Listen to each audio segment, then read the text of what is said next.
Right now I'm sitting in a sound booth at the Electric Literature Broadcaster headquarters, which is in Brooklyn, New York. It's right between Fort Greene and Dumbo. And so we've got lots of sound deadening material all around me here. We've recorded all kinds of people in here for the Broadcaster Project, from like Photos Travel Guides to comedian Michael Showalter. So it's a great little room. It's about 5 by 6 feet. So talk to me about Broadcaster. It launched publicly this week, but for those who have not been to the site, have never heard of it, what is Broadcaster? It's really simple. Broadcaster is just a free social media application that's available now on the web and is forthcoming on the iPhone and Android probably in the next 2 weeks. And it lets anyone, anywhere in the world, tell a story in the best way they know how, which is with their own voice, and then pin that story to an interactive map. What that means is that anyone, anywhere in the world can also go to broadcaster.com and explore the map, filter by like categories like love or history or funny, and zoom in on a place and get a sense of that place by hearing the experiences that people have had there told in their own voices. So this is a story about my first love who, to protect his identity, I am going to call him Mark Ruffalo.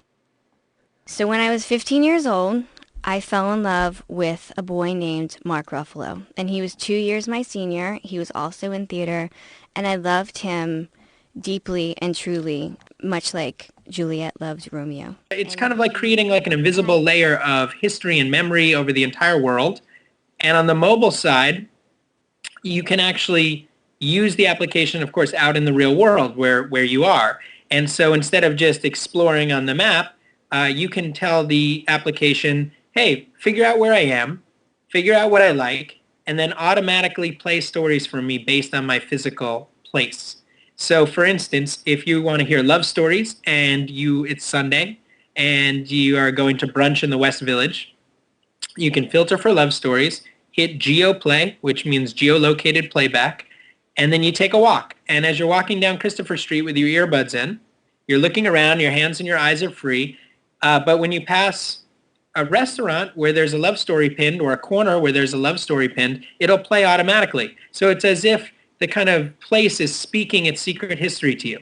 Is this, in your mind, the next frontier for social media? Is it storytelling? Is it a combination of the two?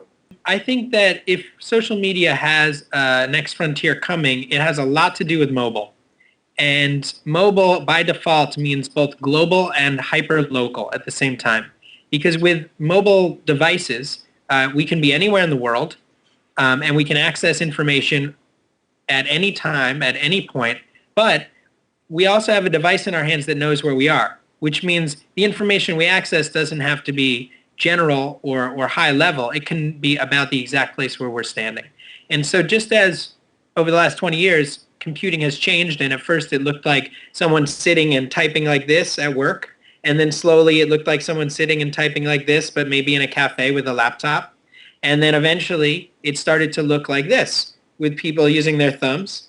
And eventually it's not going to look like any of that. It's just going to be something that happens. Computing will be something that happens as we move through the world. And Broadcaster is definitely at the forefront of taking advantage of that and kind of showing what's possible. As far as storytelling goes, oral storytelling has held humanity together for hundreds of thousands of years. It's the way that most people communicate most of the time. And if you ask like a room full of people, think about the first party that you remember as an adolescent. And then you said to them, okay, now take a piece of paper and write it down real quick for me. Most of them wouldn't be able to do it, even though they have the memory in their head. And if you put a Skype camera in their face, most of them would become uncomfortable or self-conscious. But everybody in that room could tell you. In fact, like they've been telling that story for their whole life. Every time they go out for drinks or for coffee with friends and their adolescence comes up, they probably tell that same story.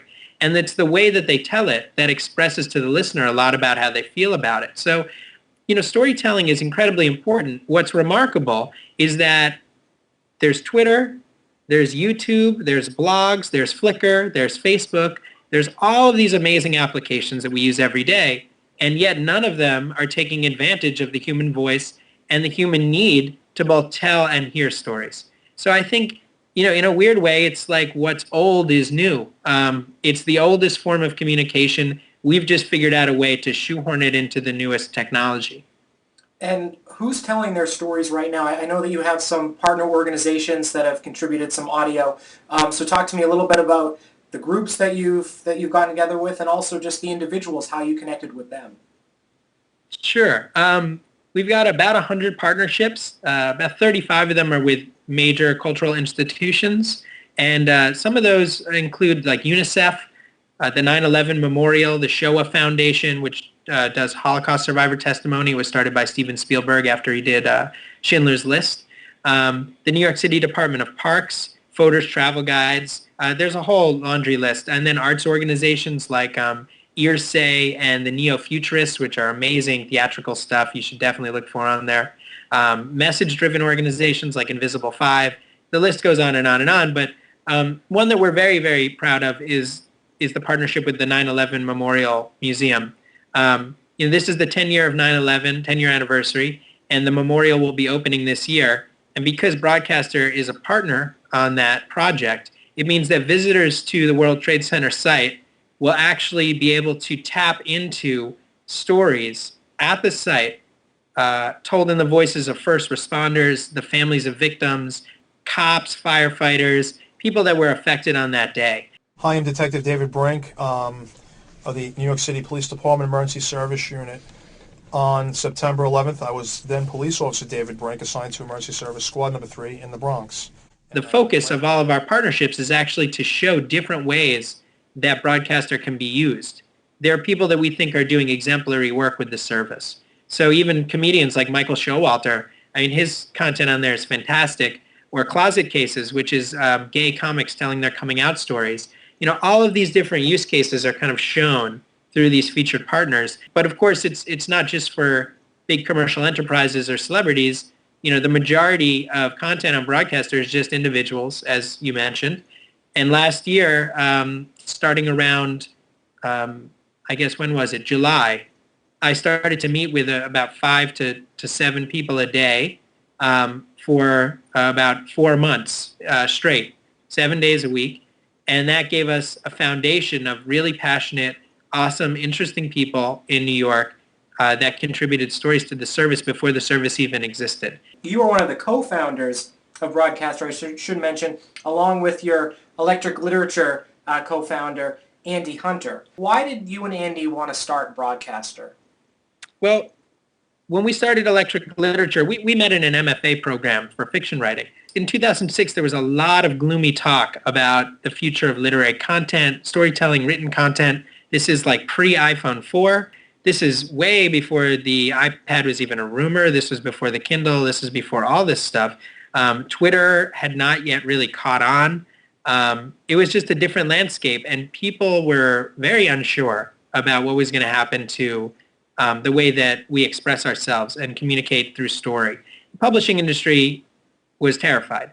And we started Electric Literature specifically to show that all of these tools that were out there that were being either ignored or underutilized could actually be marshaled in the defense of things like storytelling. So Electric Literature made a name for itself by doing these kind of crazy stunts with new media, like publishing Rick Moody to Twitter for 3 days in November of 2009, which was amazing. We micro-serialized a story by him. It eventually put us on the track to getting 150,000 Twitter followers, which is more than any book publisher in the world. And so now when we want to, discuss something, we discuss it with a bigger audience and a bigger platform than most of our, other companies in our field. And we, of course, also published to the iPhone and the iPad. We were first on both devices for short fiction. We developed our own app technology. It's been a great experience. But we started to think like, how can we broaden what we're doing and still keep the same core philosophy, which is how do we use the digital age to bring narrative and storytelling and deep identification and depth across this divide between how it's been done and who it's reached in the past and how it could be done and the possibility of who it could reach in the future. And so, we just thought about the most neglected form we could think of, which is the oral tradition, the oldest form. And Broadcaster, I think, makes good on that same promise that Electric Literature tries to make good on, which is that, the digital age is not just something that creates disposable content. If used correctly, the tools of the digital age can bring content with incredible depth and expression that is amazingly intimate and very democratic in a sense to massive groups of people, much larger than it was ever thought possible even just 10 years ago. So let me ask you this, given the proliferation, obviously we see with social media, everyone's a star, maybe for less than 15 minutes, depending on how long you stay on, on their Twitter account or Facebook page or whatnot.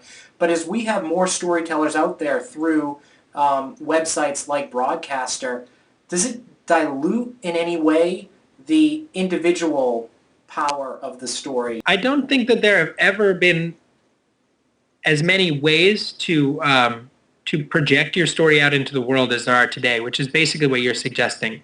The question of does that dilute the story in general, it's an interesting one because back when Hemingway was writing, it's not like no one else was writing. But what we have is from the top-down curatorial model where someone said, I've discovered Ernest Hemingway, he ought to be published, and very few people are going to be published by this publishing company that discovered him.